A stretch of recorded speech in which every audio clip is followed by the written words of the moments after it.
या कुक्षि विवरे कृत्वा स्वयं रक्षति सर्वतः नमामि जननीं देवीं परां प्रकृतिरूपिणीं कृच्छ्रेण महता देव्या धारितोऽहं यदोदरे तत्प्रसादात् जगद्दृष्टं मातर्नित्यं नमोऽस्तुते पृथिव्या यानि तीर्थानि सागरादीनि सर्वतः वसन्ति यत्र तां नौमि मातरं भूतिहेतवे మాతృదేవో భవ పితృదేవో భవ.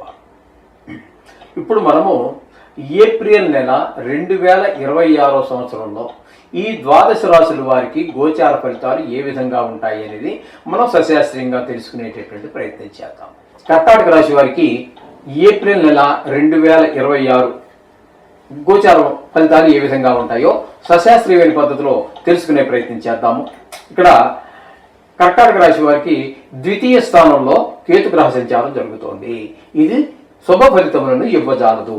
ఏ విధమైన అసౌకర్యం కలిగిస్తుంది అన్నట్టయితే ధనానికి లోటు, రావాల్సిన డబ్బులు అందవు, డబ్బులకు కొంచెం చాలా కష్టపడాల్సి వస్తుంది, మాటలో కఠినత్వం ఉంటుంది. అలాగే కుటుంబంలో కూడా ఏ మాత్రమో ఆహ్లాదకరమైనటువంటి పరిస్థితులు ఉండవు. అలాగే నేత్ర సంబంధమైనటువంటి వ్యాధులు ఎవరికైనా ఉన్నట్టయితే అవి కొంచెం ప్రకోపిస్తాయి.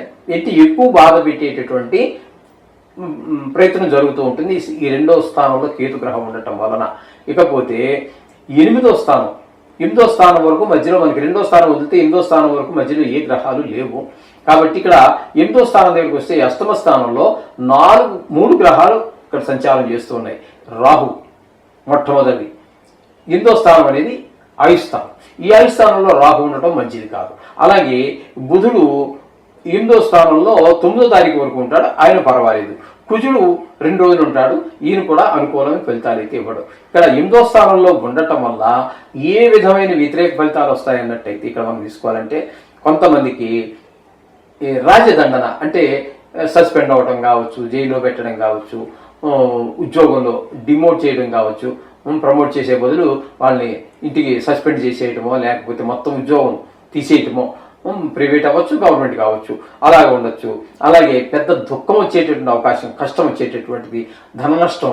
అలాగే మన బంధువులో ఎవరో లేకపోతే ఫ్రెండ్స్ ఆత్మీయులో ఎవరో కొంత ప్రాణాపాయ స్థితిలో ఉన్నారు అనేటువంటి చెడు వార్తలు వినడం కానీ లేకపోతే చనిపోయారు అనేటటువంటి చెడు వార్తలు వినడం కానీ జరిగే అవకాశం ఉంటుంది. అదే ఫలితాన్ని 9వ తారీఖు వరకు బుధుడు కూడా ఇవ్వబోతూ ఉన్నారు. అదే ఫలితాలు కుజుడు కూడా 2వ స్థానంలో ఉన్నప్పుడు 2 రోజులు మాత్రం 8వ స్థానంలో ఉన్నప్పుడు అవే ఫలితాలు 8వ స్థానానికి ఇక్కడ ముఖ్యము. అయితే అది ఎంత అనేటటువంటి మూర్తిమతం ద్వారా తెలుస్తూ ఉంటుంది.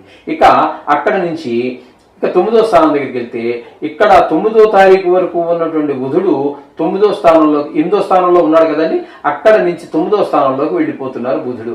ఆ 9వ స్థానంలో ఆయన శుభ ఫలితాలు అయితే ఇవ్వజాలనండి. ఇకపోతే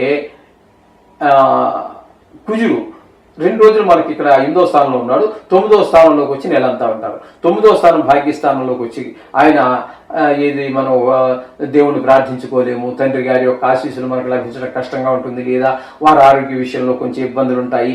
అలాగే మన మొర దేవుడికి విన్నవించుకోలేని పరిస్థితి అంతా కూడా కనిపిస్తూ ఉంటాయి.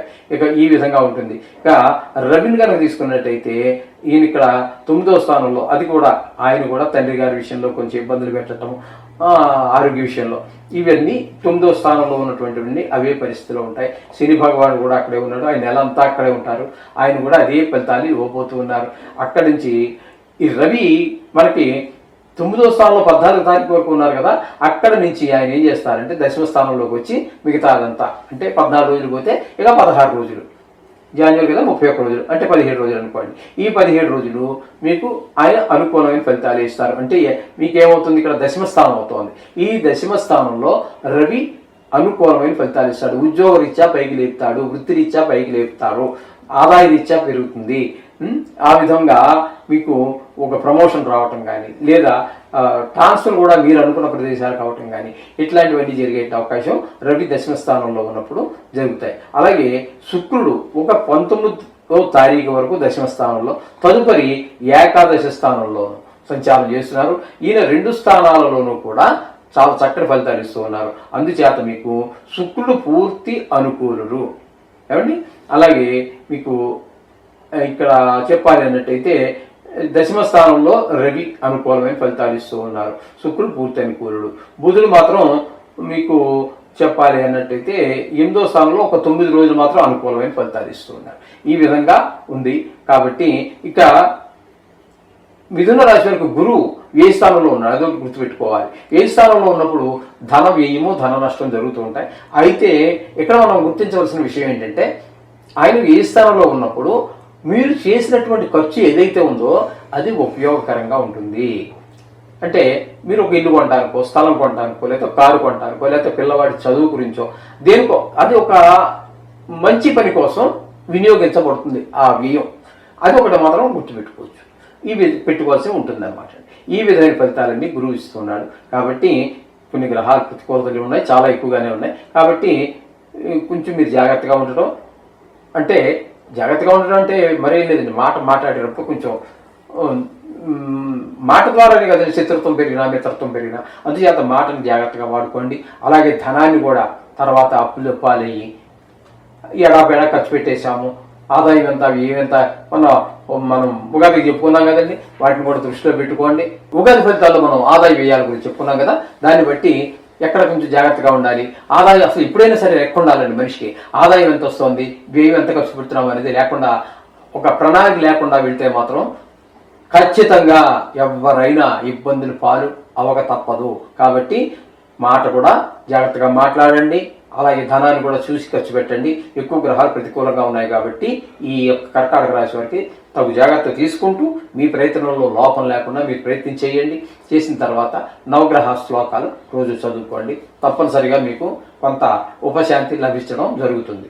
శుభం భూయాత్.